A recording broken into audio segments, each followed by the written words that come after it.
If only you guys could smell these right now. I'm telling you, they're so incredible.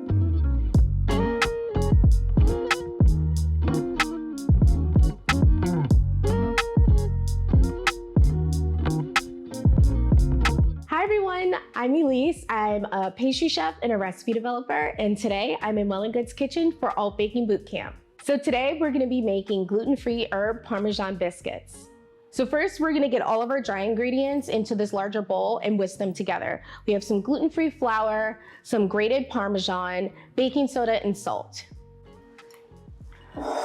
So I'm just gonna pour all of this in. Have our Parmesan, a little bit of baking powder, and finally some salt. You just want to whisk until everything's fully incorporated, and finally I will create like a small well in the center. That's where our butter is going to go. So this is our cold butter. It's been chilling out in the fridge and we want it to be as cold as possible. When you have cold butter and you let those fats stay solidified, it makes for the flaky, light, buttery texture that we look for in biscuits.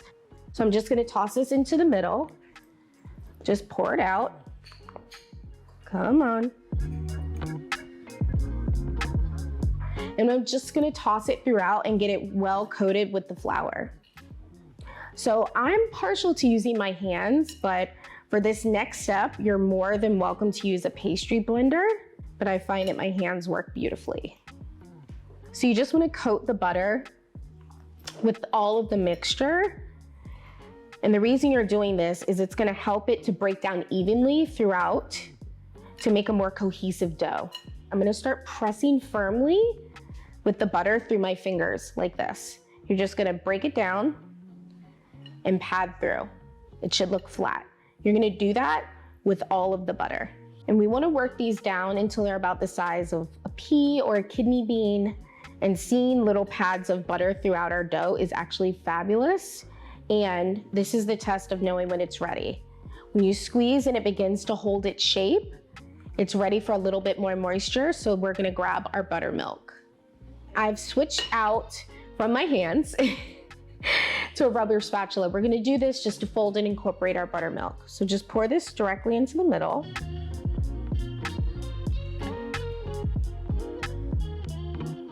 And we wanna really make sure that we work to the bottom to get any of the dry bits. We don't wanna leave anything behind. We're not looking for it to be wet, but kind of shaggy. And that's what we're having here. It looks really good, actually. So once it's pulling away from the sides of the bowl, if you look how everything is kind of pulled away and the moisture has been fully incorporated and it's starting to stick together like this, I know that it's ready for me to work it. I'm going to clear my workspace and then I'm gonna give it a little fine dusting of flour. You don't need too much, just enough room to play. So I'm gonna bring my dough back and I'm just going to fold it out onto the work surface. Making sure to get it all, don't wanna forget anything. The only other tool I need really is a bench scraper, but if you don't have one, don't worry about it. Just having a really good sharp knife on hand will be completely fine. These are the most important tools. So we're gonna work this together and see how it's holding its form. We're gonna just work that in, and it really starts to come together pretty beautifully. And you see, this is what we want. See these pads of butter all throughout?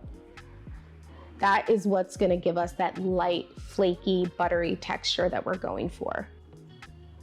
And I like to pat it out with my hands, that way I can really feel how much moisture and how dry it is. And if I find that it's a little bit wet like this, sticking to my hands, I just grab a teeny bit more flour, dust it atop, work it over my hands, and you just keep going. We're gonna press it into a rectangle. So this is what I love to have my bench scraper for. It helps me to keep my lines so that I can have kind of a very defined shape for my dough. Don't forget to press from the center because that's typically where you have your mound and you want to press it out evenly to its edges. if you can see, about 3/4 of an inch to an inch tall. We're gonna do a faux book fold. We're gonna fold it into 3s. It's gonna look rough, don't be discouraged. We're gonna pat it down a little bit, and then we're gonna cut it, stack it. We're gonna flour our work surface, bring it back center, and press down. And we're gonna repeat that process 2 more times. So I have my rolling pin here. I'm gonna put just a little bit of flour on it, and I'm just gonna use it to kind of pound it out. And remember to press from the center.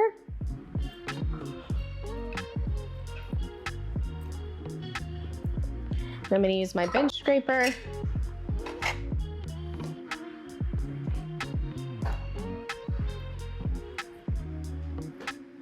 Okay, so I'm gonna press this down for our final time.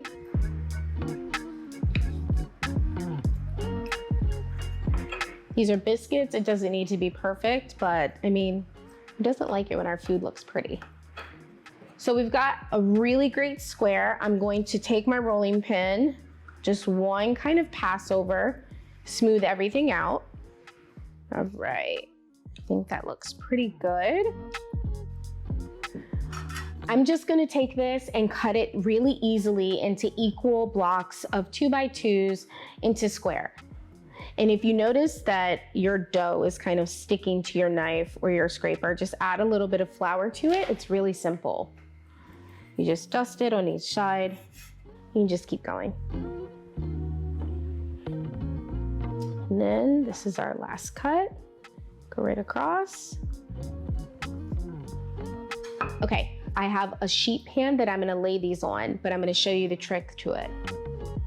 So my easy trick is I actually fold my baking pan over. And I'm just gonna cover it down. And I'm gonna cut my bench scraper, and I'm gonna start lifting and placing my biscuits.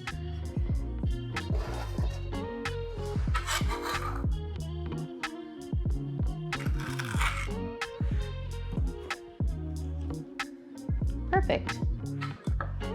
So I'm gonna pop these into the fridge for about 30 minutes, and we're gonna let everything kind of re-solidify, get cold, so we can have that light and fluffy, buttery texture. Okay, so these have been chilling in the fridge for about 30 minutes. So what I'm gonna do is I'm gonna put this with our workspace. We're just gonna slide them out off of this, and we're just gonna, like that, flip it over. So I'm just gonna pick up each sheet and kind of lay it back in the place in which it was, just like that. We'll just stack them. They're cold now. They can stand a little manipulation. And we're gonna put each of these kind of back in position. Okay, so now we're gonna be uber fancy. No, but seriously, it's very easy. We're gonna herb laminate these. So I'm just gonna take my brush, and I'm gonna brush the tops of all of our biscuits. And this is just that same buttermilk that we incorporated in already. All you're looking to do is just introduce some type of fat and moisture so that you can have that golden brown top. Very similar to having an egg wash, which would also work just as fine. So I'm gonna set this over here for now. And we're gonna just top each of them with some herbs. So we have some parsley, rosemary, thyme, and some sage. So we're just gonna pick which ones we want and lay them out flat, pressing them in gently. And it makes everything so beautiful, and it smells incredible. Do whatever design you want. This isn't particularly precious. And I feel like it's always such a lovely surprise whenever people see these come out of the oven. They're like, oh my gosh, how'd you do that? And then we're gonna take that buttermilk again. And we're just gonna put a little bit right on top, brushing over the leaves. All of a sudden you become an artist whenever you do this. I find people end up getting so serious. Last one. All right, perfect. So now these are set for the oven. This is our oven going at 400 degrees. I'm gonna pop them in for about 15 to 20 minutes until they are golden brown and looking perfect.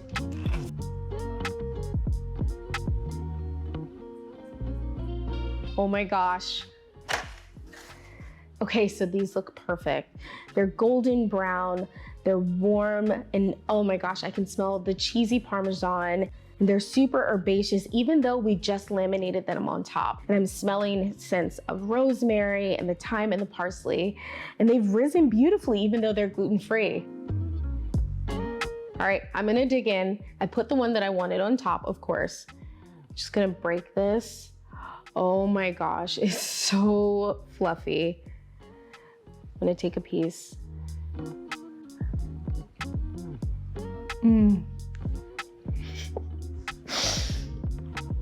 It's so good. You get those hints of the Parmesan throughout, but it's not overbearing, and it's so buttery. And I think like the buttermilk, it just adds such a depth of flavor, and it pairs really beautifully with everything. So I hope you've enjoyed baking these gluten-free herb Parmesan biscuits with me. I had a blast. They're super delicious. I hope you guys make them. For more videos like this, make sure you subscribe to Well+Good. And I want to hear from you guys. So let us know if you make them.